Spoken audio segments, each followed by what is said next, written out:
Hallo und herzlich willkommen zu diesem Video. Heutzutage, da sind natürlich CF- und SD-Karten gefragt wie noch nie. Es gibt sie in allen Möglichkeiten, es gibt sie in allen Geschwindigkeiten für die aktuellsten Kameras. Die Datengeschwindigkeiten, die man jetzt hier auf diese SD-Karten aufzeichnen kann, sind natürlich traumhaft. Da hätte sich vor 2 oder 3 Jahren noch gar keiner getraut, diese schnellen Datengeschwindigkeiten zu nennen. Was sollte man dann aber tun, wenn man die SD-Karten kaufen möchte und teilweise auch in Geschwindigkeiten braucht, die sozusagen von deiner Kamera verlangt werden? Und natürlich, man guckt erstmal nach günstigen Angeboten. Wie man am besten SD-Karten kauft, was mir persönlich passiert ist und was du eigentlich nicht kaufen solltest an SD-Karten, das erzähle ich dir jetzt in diesem Video. Ich wünsche dir viel Spaß beim Anschauen.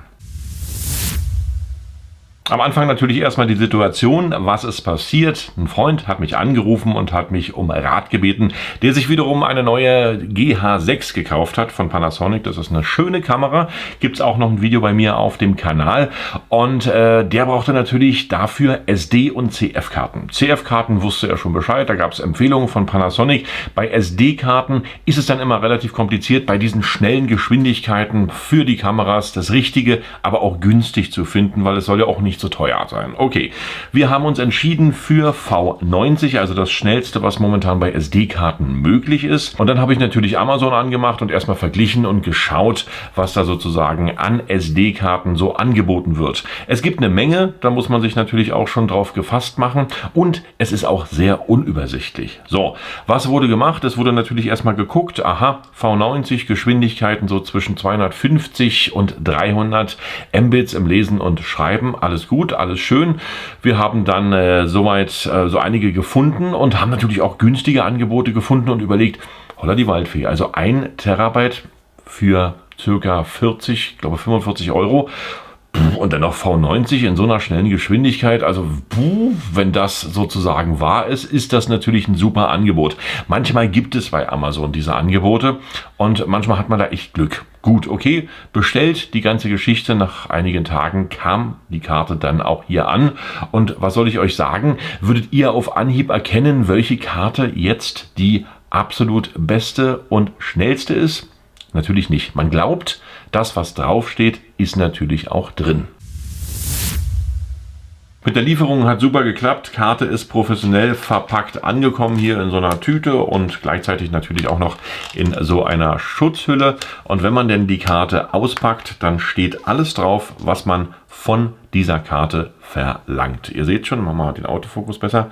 Ihr seht schon, 1 Terabyte steht drauf, Schreib- und Lesegeschwindigkeiten zwischen 250 und 299 Mbits pro Sekunde und gleichzeitig natürlich auch noch V90 in der Kartenkategorie. Also alles, was ich bestellt habe, ist natürlich auch angekommen hier mit dieser SD-Karte.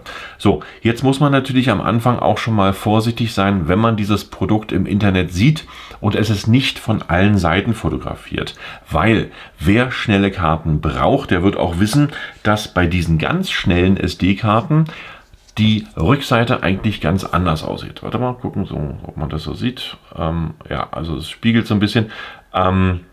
Das sieht hier relativ anders aus. Das ist hier sozusagen eine Transcend, 64 GB, kostet übrigens nur 40 Euro, kann ich euch gut empfehlen. Und das ist natürlich hier die gekaufte 1 Terabyte Karte, die genauso schnell sein soll wie die. Allerdings sieht man an der Rückseite, die ist ganz anders verbaut. Und da liegt der Teufel im Detail.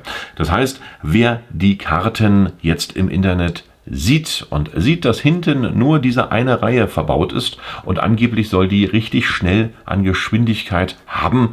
Das kann nicht funktionieren. Das ist schon mal die erste Geschichte. Seid da bitte vorsichtig. Also diese Geschichte ist sehr kompliziert. Hier funktioniert definitiv keine 250 oder keine 290 Mbits pro Sekunde im Lesen und Schreiben in der Kamera. Wenn ihr die Karten bestellt, dann könnt ihr natürlich auch die Geschwindigkeit messen. Es gibt dafür eine kostenfreie Software im Internet, die kommt von Blackmagic. Die habe ich euch hier direkt in meiner Videobeschreibung mal verlinkt. Und damit könnt ihr die Geschwindigkeiten eurer SD-Karten messen, ob ihr betrogen werdet oder ob ihr nicht betrogen werdet bei den Geschwindigkeiten. Ein bisschen munkeln die immer, also da müsst ihr jetzt nicht ganz genau drauf achten. Auf einige Megabits pro Sekunde oder so, da würde ich mich jetzt sozusagen nicht festlegen. Aber ihr seht jetzt in meinem Test mit dieser Karte, wie die Geschwindigkeit aussieht von dieser SD-Karte, die jetzt wirklich 250 bis 299 Megabit pro Sekunde haben sollte. Und jetzt seht ihr die Geschwindigkeit dieser Karte. Das ist die 64 GB, die wirklich eine richtige V90 ist und auch von der Geschwindigkeit, man sieht es natürlich im Test, schneller ist. Und hier wird auch das eingehalten, was sozusagen in der Beschreibung versprochen wurde. Also, da muss man echt richtig aufpassen und diese Angebote bei Amazon gibt's. Seid bitte vorsichtig, denn normalerweise in dem Bereich 1 Terabyte.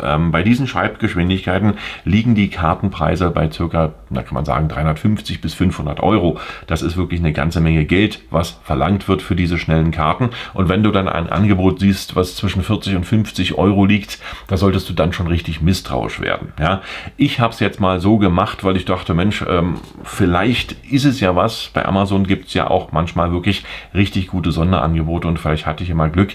In diesem Fall hatte ich kein Glück. Dann natürlich bei den Händlern, wo ihr kauft, müsst ihr natürlich aufpassen und die Rezessionen lesen. Denn hätte ich die Rezession über diese SSD-Karte hier gelesen in der Beschreibung, da wäre mir schon einiges aufgefallen, denn da war schon ein Kommentar drin, der war schon relativ zweideutig, wo man sagt, naja, ist es dann wirklich die ideale Karte, die man jetzt kaufen sollte? Also Rezessionen lesen ist wirklich Verpflichtung bei solchen Geschichten, dann kann euch sowas nicht passieren. Und natürlich bestellt bitte bei Händlern, die wirklich seriös sind und ihr auch wieder umtauschen könnt, wenn jetzt irgendwo direkt in China bestellt wird, nur um ein bisschen Geld zu sparen, dann kann das gut gehen. Aber ihr seht ja, wenn in China bestellt wird und diese Karte kommt und du kannst nicht mehr umtauschen, dann hast du zwar nur 40, 50 Euro bezahlt. Das ist jetzt nicht so die große Welle gegenüber den Preisen von denen, aber du hast diese 40, 50 Euro natürlich umsonst bezahlt, wenn du die Geschwindigkeiten haben möchtest. Wenn ihr eine gute Karte haben möchtet, die 1 Terabyte groß ist, die viel Speicherplatz hat und richtig langsam ist, dann könnt ihr euch die kaufen. Das ist immer noch ein gutes Preis-Leistungs-Verhältnis, aber die darf natürlich nicht angeboten werden in den Kategorien, die hier sozusagen gefordert werden, mit schnellen Geschwindigkeiten und mit V90. Hier ist nichts mit V90, das ist überhaupt nichts. Ja? Also schön aufpassen beim Kauf, Augen auf und lasst euch da sozusagen nicht veräppeln vom Händler. Ich habe bei Amazon in den Rezessionen das sozusagen jetzt auch nochmal komplett vermerkt und reingeschrieben, dass diese Karte komplett Betrug ist. Ich weiß nicht, ob Amazon die irgendwann rausnimmt aus dem Programm. Wenn sie drin bleibt, wisst ihr, die ihr dieses Video geschaut habt, natürlich jetzt erstmal komplett Bescheid. Nutzt bitte die kostenlose Währung hier auf YouTube und die heißt natürlich Like oder Abo. Für mich war es das mit diesem Video. Ich hoffe, ich konnte euch weiterhelfen. Ich sage Tschüss, bye bye und winke, winke und sehr gern bis zum nächsten Mal.